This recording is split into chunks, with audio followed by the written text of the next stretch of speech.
What's going on YouTube? It's your host Bruce GNT, back with another video. And for this video we're going to be talking about essentially what Trump said about ending the ceasefire between Hamas and Israel. Now, why did he say that?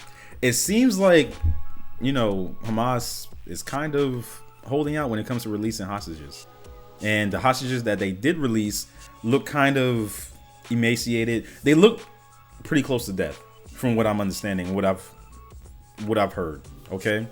And there's a lot of speculation. I'm not going to really speak too deeply about that speculation, but there's a lot of talk about there may not be many hostages to release anyway. You know, essentially they're gone, if you know what I'm saying. So we're pretty much going to go over what Trump has said, why he said it, and the ultimatum. You know, something's going to be coming this weekend, apparently.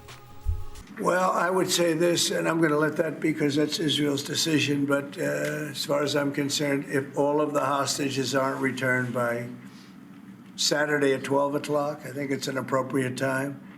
I would say cancel it and all bets are off and let hell break out. I'd say they ought to be returned by 12 o'clock on Saturday. And if they're not returned, all of them, not in drips and drabs, not 2 and 1 and 3 and 4 and 2. Saturday at 12 o'clock, and after that, I would say all hell is going to break out. And I don't think they're going to do it. I think a lot of them are dead. I think a lot of the hostages are dead. I think it's a great human tragedy what's happened, how people can be that mean to do. I'm speaking for myself. Israel can override it, but from myself, Saturday at 12 o'clock, and if they're not here, all hell is going to break out. Hamas said on Monday it would stop releasing Israeli hostages until further notice over what it called Israeli violation of the ceasefire agreement, raising the risk of reigniting the conflict. The Palestinian militant group was set to release more Israeli hostages on Saturday in exchange for Palestinian prisoners and other Palestinians held in Israeli detention, as had been happening over the last 3 weeks. A Hamas military wing spokesperson said Israeli violations include delaying Palestinians from returning to northern Gaza, targeting Palestinians with Israeli shelling and gunfire, and stopping aid from entering the Strip. Israel's defense minister said Hamas's announcement violated the ceasefire deal and that he had instructed the military to be at the highest level of readiness in Gaza. Protesters in Tel Aviv demanded the safe return of all hostages on Monday. We are getting used to seeing our people getting back, sometimes horrible conditions, but alive. And we're expecting for this deal to continue until its very end, and by the conditions fully. A group representing hostage families called on mediators to stop the deal from breaking down, while a group representing Israeli military veterans accused the government of intentionally sabotaging the agreement. So far, 16 of the 33 hostages to be released in the first 42-day phase of the deal have come home. An additional 5 Thai hostages were returned in an unscheduled release. In exchange. So it's pretty much like I've been saying the whole time, even before this whole ceasefire. This is going to be a consistent thing. Each side is going to have their own take about who's doing what, who's breaking negotiations, who's sliding the other.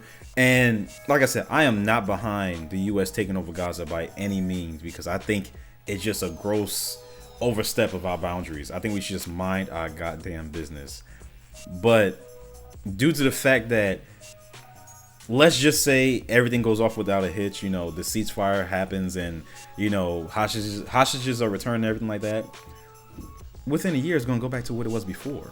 This is not going to end, because I can definitely see Hamas just pretty much going, screw it, what's going to happen Saturday? And I'm not, like I said before, I'm by no means a fan of any of this going on. We should just mind our business. Yes, Israel's our ally, but we have a lot of allies, and not every single time they get into some mess, we jump to their aid. And to be fair, we've done enough, you know, because I'm going to get into the executive orders like in another video. Trust me, I don't know what the hubbub is with Israel, but some of the executive orders that President Trump drafted up is kind of like, okay, I know Israel's our ally, but damn, do you love them that much? Like, you know what I'm saying? I don't know if I should be saying that, but it's like, it feels like you're jacking them a little bit too hard, because this is insane to me personally, and we're gonna go over that in another video. But let's just finish this one out. Exchange, Israel has released hundreds of prisoners and detainees. Meanwhile, Gazans are trying to rebuild their lives in the shattered enclave. The unexpected announcement comes amid growing doubts over an already fragile ceasefire that has largely held since it began on January 19th. Although there have been some incidents in which Palestinians have been killed by Israeli forces and Hamas delays in providing names of hostages it planned to free. Aid agencies say the amount of aid getting into Gaza has increased since the ceasefire. Talks began last week on a second stage of the ceasefire deal, but have shown little sign of serious progress.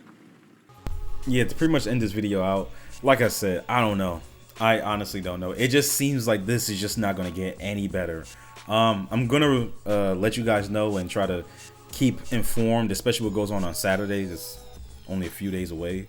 So hopefully, I hope, and just for the sake of, you know, just human lives, the lives of children, the lives of families, for the sake of that, just hopefully is nothing, everything just goes off without a hitch, hopefully, you know, and then we can just move on, because it's been nothing just but death and pain for the past 3 years, and then even more so since this whole ceasefire, because I feel like both sides are gearing up just in case, and we all know how that's going to end. That's it for this video. If you enjoyed it, leave a like, comment down below, tell me your thoughts, tell me what you feel like is going to happen, because I can't say I know, I feel like I know exactly what's going to happen. Feel like, I didn't say I know, but I feel like I know what's going to happen. Hopefully that's not the case, but we'll just have to wait and see. And subscribe if you want more. Peace.